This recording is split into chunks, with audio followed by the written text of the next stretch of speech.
afternoon, everyone, and buonasera in Italy.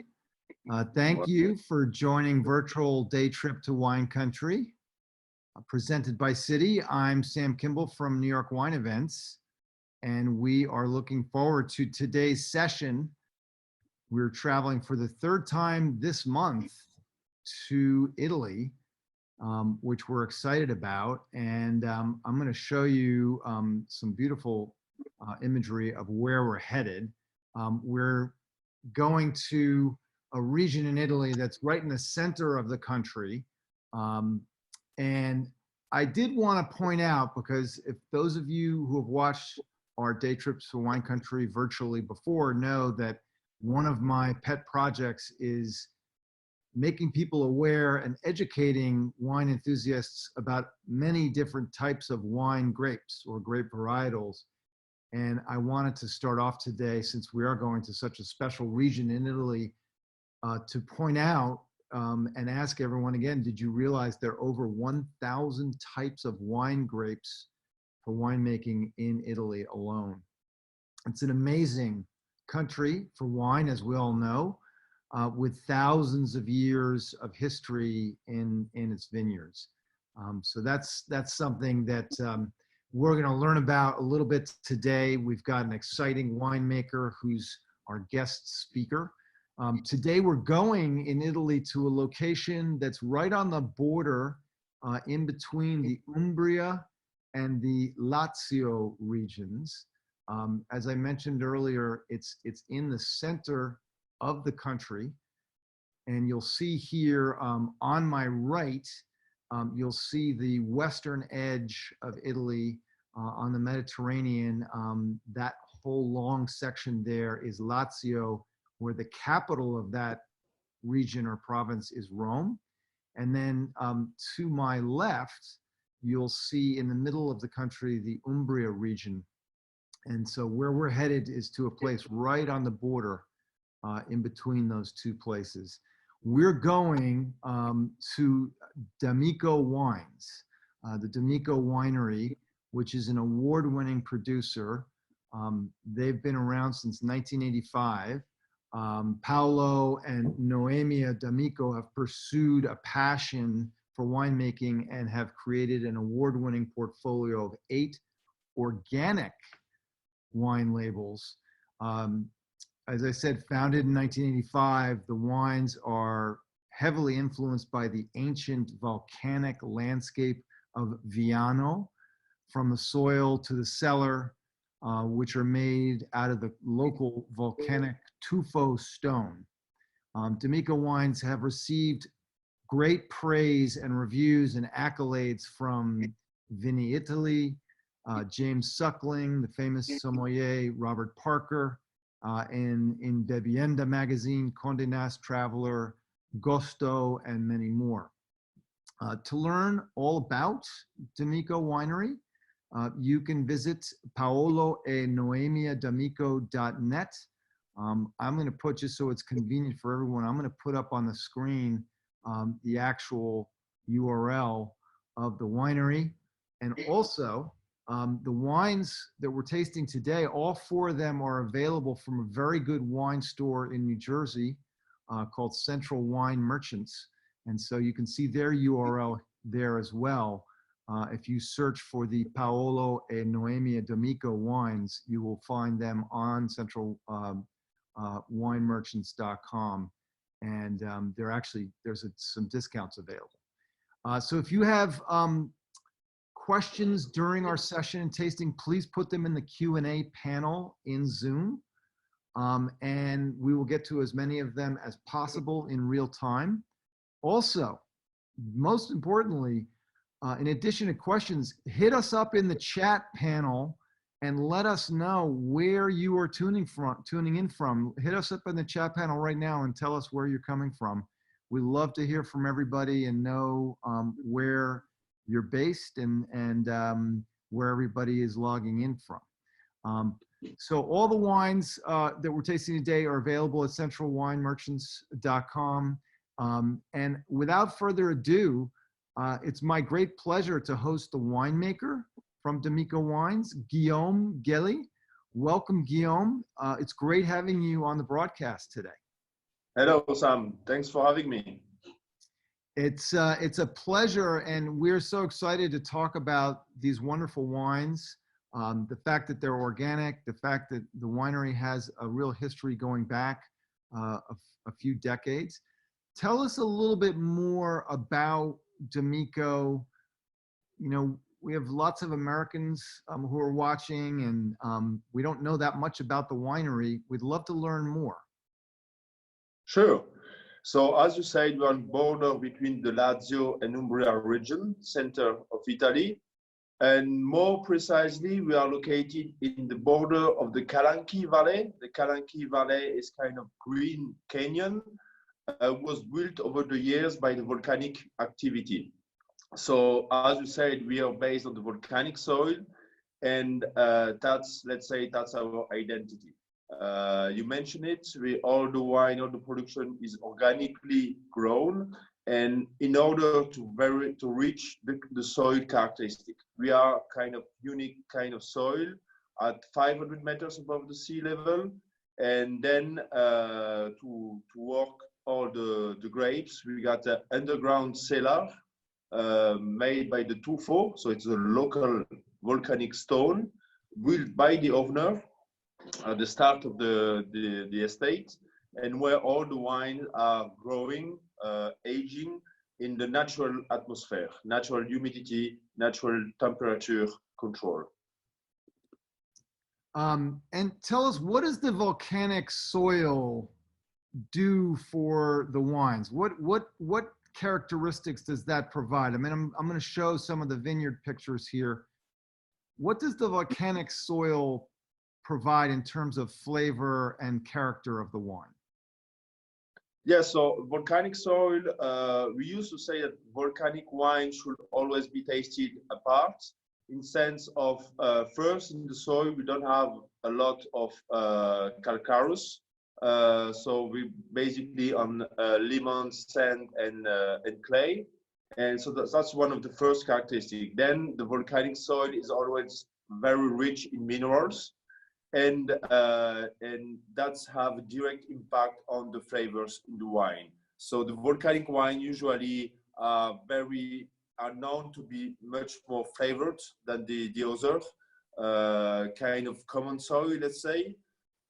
And then one of the main characteristic, and even in a hot weather, hot summer, it allowed us to keep a lot of freshness in the wine. So we always have a balanced maturity in the grapes. That's maybe the most important aspect of the volcanic soil. No, that's amazing. I mean, it's one of the things that is so interesting about wine is how the terroir, or the area and the soil affect the grape growing, and therefore the actual flavor characteristics of the selections. Exactly. What are some of the signature wines? I mean, we're going to taste 4 specific ones today virtually and get tasting notes from you, Guillaume. But what are some of the signature, classic, typical wine types that you make, not only at D'Amico but also in the region? So in the region, we are next to Orvieto. So we are producing an Orvieto we'll taste later. So that's kind of a main character in the area, made based on the local grapes. We'll see that later. But then, I mean, for us, it will be the 2 Chardonnay we're doing here. So there is a reason why the Chardonnay is one of the most planted variety around the world, is that is a very nice translator for the soil. It gets easily manipulated how you want it. So low yield and organic way to reach the characteristic of the volcanic soil. So we have a kind of stainless steel Chardonnay and oak aged Chardonnay, to have kind of 2 different personality coming from the same mother ground, let's say. And what are the classic grape types that are used to make an Orvieto? So your region right there, Orvieto is one of the most typical signature wines. What are the grape types that go into a great Orvieto? I mean, the most, not even the most famous, but the most interesting variety is, without a doubt, is the Gregetto. Gregetto is the local variety, the autochthon variety, and the Gregetto is based on the Orvieto is based on the Gregetto. So that's why Orvieto is so important. And here. I'm going to put that in the chat. How do you spell that grape? Gregetto, it's a Grethetto.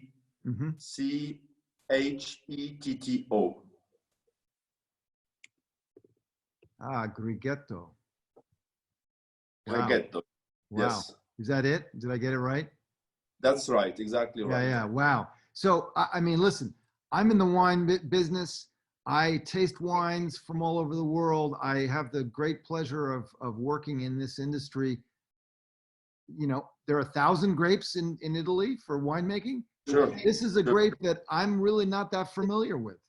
And so that's what's interesting about these sessions is we end up learning about the sources of the wines and the actual varietals.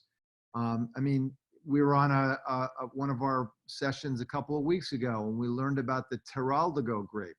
I mean, most Americans drink, you know, Cabernet Sauvignon, Chardonnay, some Merlot, a little Pinot Noir, maybe a Riesling, and that's it. And here we just learned about Gregetto as being a grape that is, you know, a typical choice for an Orvieto or style wine from your region. So that's really great information.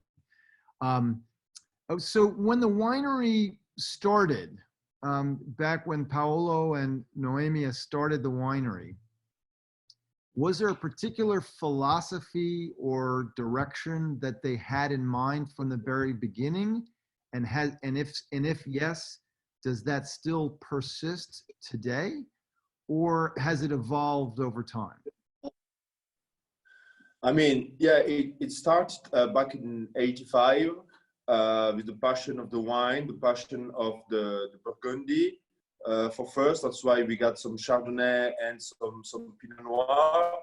But the aim was always to produce kind of obviously high quality wine, but with personality. So not a Chardonnay could be a copy from another region, not a Gregetto that is already made by other wineries. So to have our own personality, and thanks to the volcanic soil added to the organic agriculture, I mean, we're reaching, and then the philosophy, the hands-off in the winery during the vinification, make us that we make some great personality wine. And that was the objective from the first day.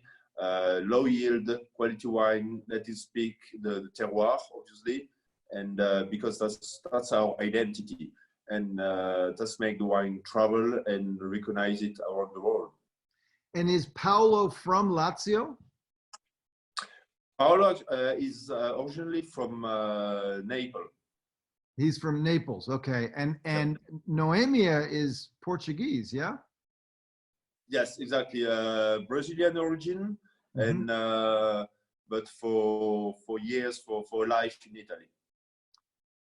How did they end up finding a French guy to make the wine in the middle of Italy?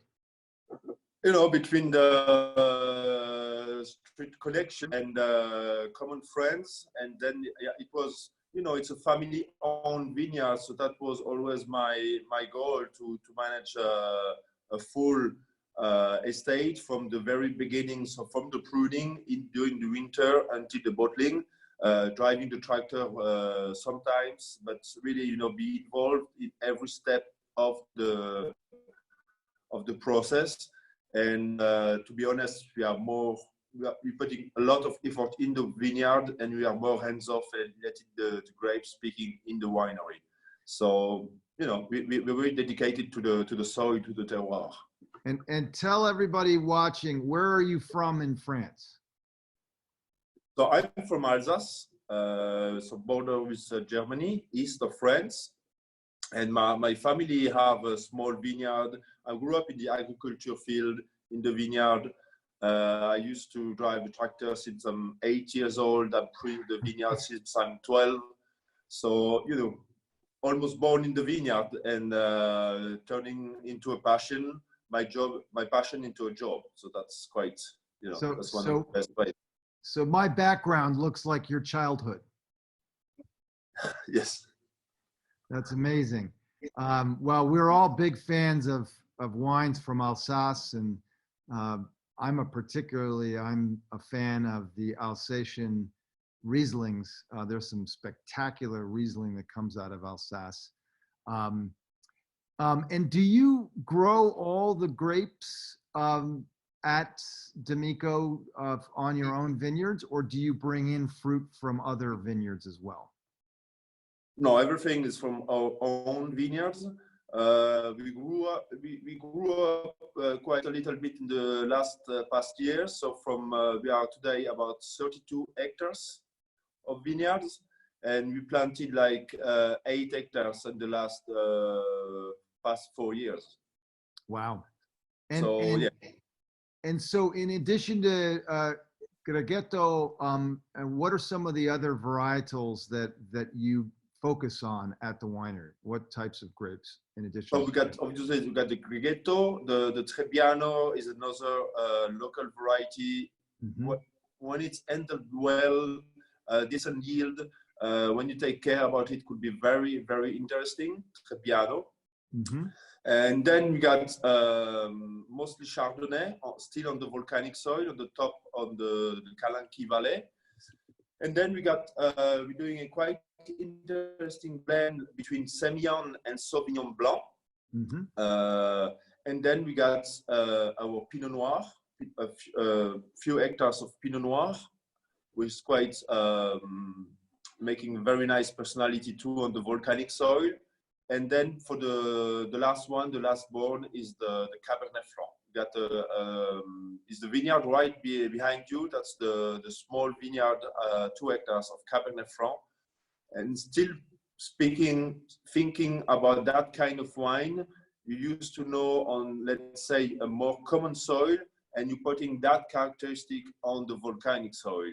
And like for the Calanqui we'll taste later, for the Pinot Noir or for the Cabernet, it's the nose, the flavors complexity is quite amazing. That's great. Oh, let's take people on a quick tour of the winery. What do we see in the background here behind me? What is this? So this is the Sun Tower. It's a part of the winery, and we can host people here over the night. We got even next to the winery, we got the agriturismo. So we invite you to come over and to see what the Calanqui Valley, what looks typical agriturismo in the area of the Lazio, and so kind of suggesting place. Cool. And then let's go around. I think we also, I don't know if this is in the same building, but this is a beautiful barrel cellar you have here. Exactly. So this is under the first vineyard of Chardonnay. So it's the underground cellar where we making all the winemaking process, and it's all made by the Tufo, as I said before. So it's the local volcanic stone, and it was built by the owner. So it's quite suggestive too. We did even the Christmas Eve, the Christmas church, Christmas Mass, here one day. So it's kind of theatrical winery. That's great. Well, speaking of wine, let's get tasting. We've got 4 selections we're going to do today. I think we're going to start with the Ciano. Is that right? Sure. Yep. Exactly. Excellent. Right. So let me show everybody. This is the bottle. This is the Ciano. Guillaume's going to tell us about it. What are the grapes? What is the origins of this wine? This one, by the way, all of these wines, everybody, these D'Amico wines are hugely affordable. They're really fairly priced. At the Central Wine Merchants, this Ciano Bianco in 2019 is $9.99 a bottle. And Guillaume will tell you about the grapes and what the composition is, but that's a great deal. Guillaume, tell us a little bit about this. What are the grapes? What are the tasting notes? So here we are on the local blend, autochthon variety. So it's about 80% of Trebbiano and 20% of Grighetto. And it's kind of is our first wine, the entry level wine. We're looking for kind of easy drinking wine, easy to understand, based on the flavors. So you got very nice citrus fruit on the nose. You got some very nice apricot stone fruit, ripe stone fruit, and then at the end of on the palate, you start to feel, even if it was a kind of very fully ripe vintage 2019, you feel the influence of the volcanic soil, in sense of even if it's fully ripe, you got a very nice freshness.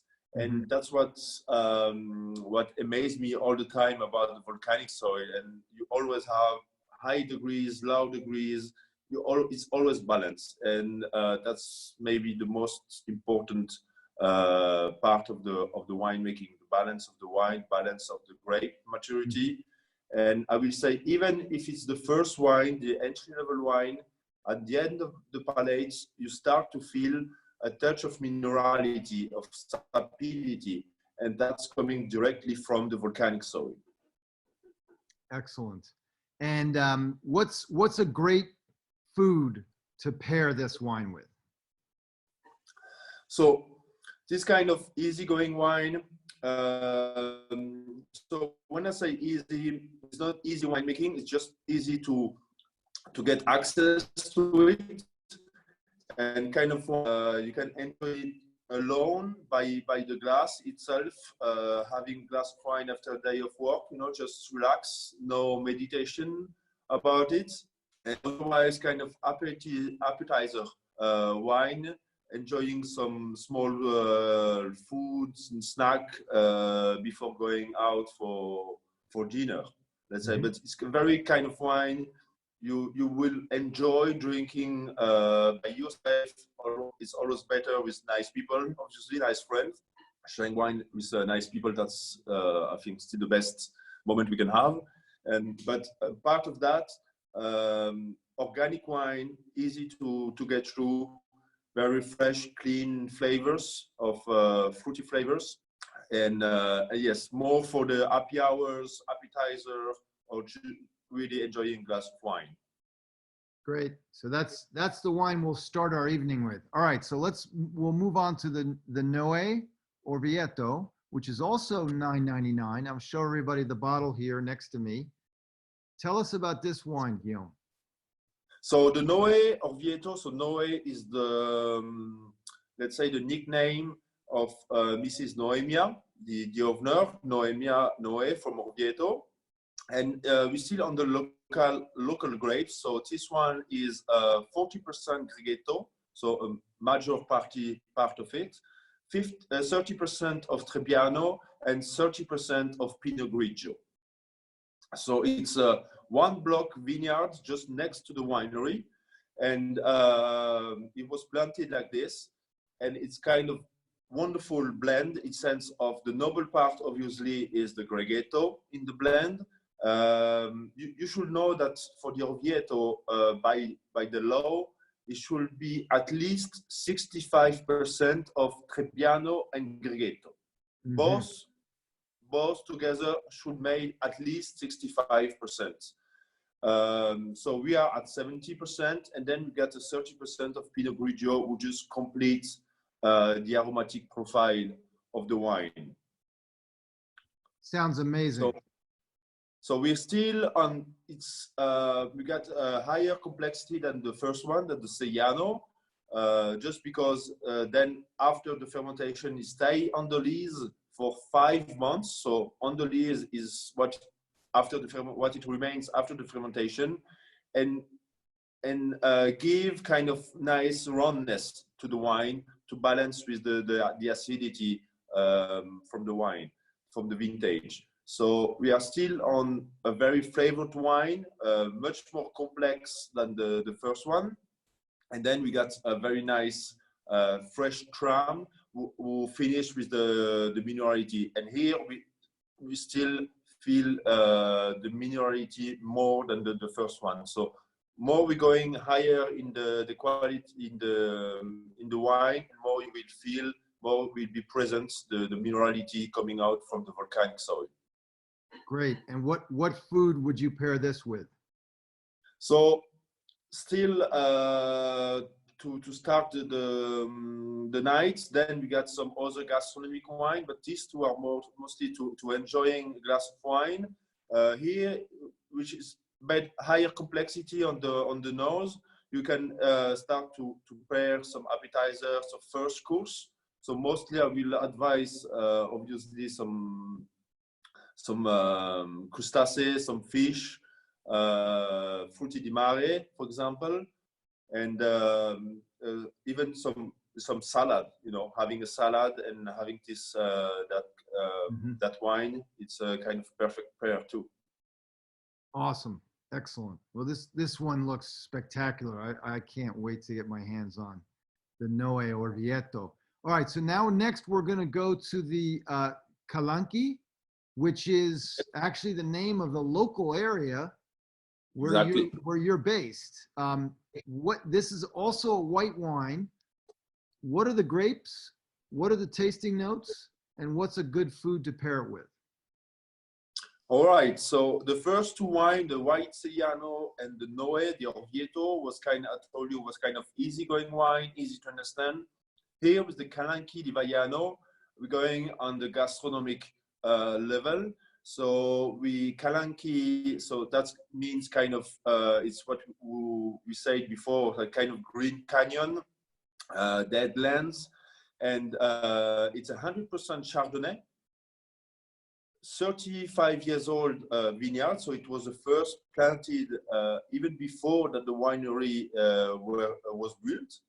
Mm-hmm. So the owner really project to plant first the vineyard and then taking care about the winery, because it takes a few years to have the first crop. And 100% Chardonnay, no oak, only stainless steel tank, no malolactic. So we're entering a bit in the technical side of the wine, but absolutely no malolactic, and it's aged for 8 months on the fine lees. So for the Noe, the Orvieto before, it was 5 months. This one, 8 months on the fine lees. And on this moment, during this 8 months of aging, the wine is just building its own personality, building the personality of the vintage. So in that kind of wine, you will, I like to compare to a book, that kind of wine, because you will feel all the characteristics of the year. It was hot summer, dry summer, was it wet? Did the crop get to the full maturity, or did we get did we have to harvest before because of some event? So that kind of wine, it's really got its own personality, and it just told you the story about the vintage. And in this one, you feel even more. This one is based on the minerality, so it got a big complexity about the nose. So we're speaking about more, not that much of citrus fruit, but more like apricot. Then we got some Mediterranean herbs, and then when you get a little bit of air, when you get open, you got some spice like white pepper coming out. And then in the palate, you got just this huge minerality will keep the length going and going and going in your palate. So that's kind of, with the other Chardonnay, it's kind of our flagship wine for the white, let's say. And if you had one dish that you could combine this wine with, what would it be? I would like to surprise people. I got that kind of wine who get over example, some plate with the red onion. So you get over the red onion. You get with the risotto, the saffron risotto. Get Yeah. over the saffron risotto, and we're speaking about a wine with no oak and no malolactic. So it's just the expression of the grapes and of the soil. And thanks to that kind of, I would say, purity and the minerality, it can go. The dish is, you know, you can go from the fish, and you know that we say that the Chardonnay is white, red, disguised in white. The structure he have. So we even have white meat, for example, no problem. Tuna, raw tuna, that's a perfect match too. It just, you know, the possibility cheese. Let's talk about cheese with that kind of wine. So the possibility is just infinity. I mean, all the just what you like. The Kalanki will obviously I will recommend it for the fish, even with a heavy sauce. I mean, don't have to be too much light, too much attention about the flavors. You can have a very spicy plate, more light, white fish, salmon, white meat. That's kind of, you know, a wine. It's a security, Yep. let's say. Well, and this one is only $16.99 at Central Wine Merchants, so another great deal. And you know, your description of this Chardonnay, it's like, it's otherworldly. I love hearing you talk about a wine like this and the origins. So let's move along to the final wine. Number 4 is the Villa Terrena. Yes. And this is also a white, or is this a red? So this is the red. Yeah. Villa Terrena is the name of the house of the owner just next to the winery. Mm-hmm. Is the name of the agriturismo we have just next to the winery. Mm-hmm. So just have a look at Villa Terrena Relais on internet. We find all the hospitality we propose. And so this one is a blend of 90% Merlot and 10% Syrah. Got it. And it's aged, so it's aged low yield, obviously. It's aged for 12 months in French oak barrel, but I would say lightly oaked. So it's about 20, 25, 30% of new oak, depending on the maturity of the vintage, of course. And then the same in the cellar. And that's something maybe you will like, that all the wines are aging under the classic music, Calas. So we like to think that you know, the classic music could have an impact. I would say we like to think, because there is no scientific. Okay. So let me get this straight. You guys play opera in the cellar, yep, to make the wine age better. We like to think like this. That's amazing. So if I went to the cellar right now, if I went down to the barrel cellar, which we showed a few minutes ago, right here, yep, there would be opera music playing in the barrel cellar. All day, and all night.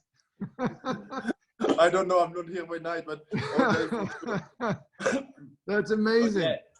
Yeah, you know, I got some friends who putting music in the vineyards to stimulate the defense of the vine, and we like to think that the frequency of the music could have an impact on the wine.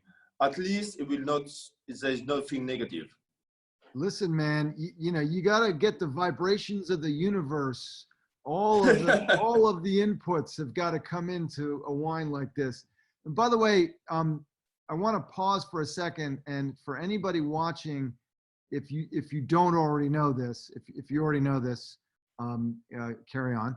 But when Guillaume talks about an agriturismo, he's basically talking about a boutique inn, like a very fancy, beautiful bed and breakfast, where Exactly. you can stay, you can travel to Lazio and Umbria, this location there, and the Calanchi region, and you can stay in the Villa Terrena.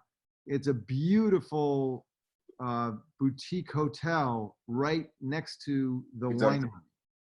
And that's a very common thing in Italy. These agriturismos are places when you're doing wine tourism and traveling around, you can stay at these places, and the food is extraordinary, the wine is extraordinary. And if you go to the Villa Terrena, you can go to the barrel cellar and you can hear great opera playing in the music in the barrel. Having a tasting, and we got our own chef cooking with our own garden, vegetable garden. Yeah. So it's all a continuity, and between the wine is just the beginning, let's say, of the country life of the Calanchi Valley. I think that's amazing. Now, just so anybody watching knows, I did not give a heads up to Guillaume about this next question. Guillaume, I want you to answer this next question without thinking. Okay. Who has better food, France or Italy? Okay, so I would say I miss more my original food from Alsace. But once I'm in France for vacation to my parents, I miss Italian food so much. So my heart is in two parts now, and I say. I always used to say French and Italian are quite on the same base, local food, quality of wine quality, but just the beautiful difference between the both countries, and that's kind of amazing. But I could not, make a decision between both. Yeah. That was a very politically correct answer. I'm going to ask everybody in the chat what they think.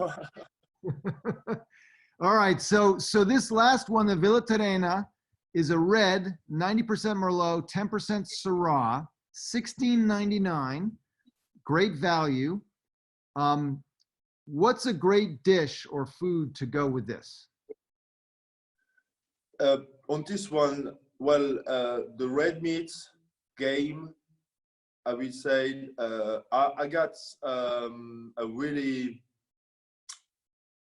I love cheese and red wine, so I would advise more cheese. And on this one, I would get I would say, we're going on Italian cheese, but I will going on the Camembert or a Camembert or a Brie. That would be amazing with that one.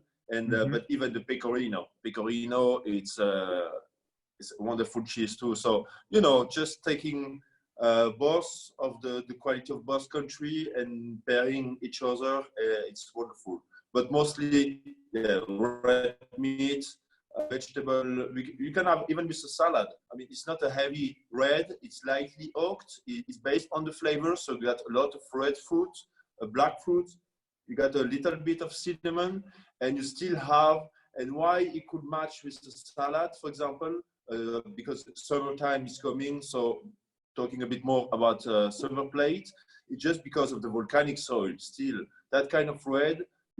The evolution of the wine will be that the tannin will always be more softer, let's say, and the minerality will coming out by time. So even that kind of red, even if it's Merlot, even if it's Syrah, it's kind of very, drinkable red and not too heavy. So I have and I always like it when this happens. I have kind of a stupid question, and that is, I've always thought that when you're eating a cheese like a Brie or a Camembert, or even some of the Italian cheeses you mentioned, a lot of times you would more likely than not you would pair it with a white wine. But you mentioned drinking. This is a red with like a Brie cheese or a Camembert. Is Yeah. that is that a common thing, or does this wine, red wine in particular, go well with cheeses like that? No, it's more a common thing. White wine for by my side, white wine and cheese just came up later. Mhm. But I grew up making the combination between cheese Red, and white wine for first. got it. No, that's so interesting. Now Yeah. Then tonight I'm gonna Alsace. open a nice bottle of red, and I've got a beautiful triple creme brie. I'm gonna try it with the red. Oh, beautiful. Oh yeah, and a nice red. Exactly. Exactly. All right. Well, listen. So for everybody's, just to remind everyone, if you're interested in these wines, they're great values. They're very affordably priced. I'm putting up the URL to Central Wine Merchants here on the screen to my right. You can also see the URL to the winery. You know, you've heard me say this before if you've watched, when we're not on lockdown, get out and visit these wineries, and especially a winery like this. D'Amico Wines has this extraordinary agriturismo, the Villa Terrena, attached to the winery. So it's a place where you can go and visit and stay in a luxury boutique hotel setting. So definitely a really cool thing to do. I want to give a big thank you to Guillaume Gelly for doing our broadcast today. Guillaume, we don't always get to have a winemaker of the kind of achievement and acclaim that you have, with so many different awards and reviews from all over the world. Thank you for being a part of it. Thank you. It was my pleasure to be with you, and I would say. Please come over. Let's see some that even the center of Italy. It's maybe it's not the most well-known region, but there is some treasure to discover. As I used to say, Italy, it's an open sky treasure, and you just mentioned it with the thousand of variety you just can find across Italy from north and south. Next to the winery and above the agriturismo, we have a art culture garden. So we can even visit that kind of garden with the art from Mrs. Noemia and Mr. Paolo D'Amico. And so you will be a full immersion in our landscape and see that amazing Calanchi Valley with the Green Canyon, and it's protected by the UNESCO, so I mean it's worth the way. I forgot to mention, it is a UNESCO World Heritage Site, which means that it is preserved for all time. Hit us in the chat if you're watching, and let us know if you're interested in coming to Umbria and Lazio and sitting in an art garden next to a winery, sipping wine and having a beautiful multi-course meal.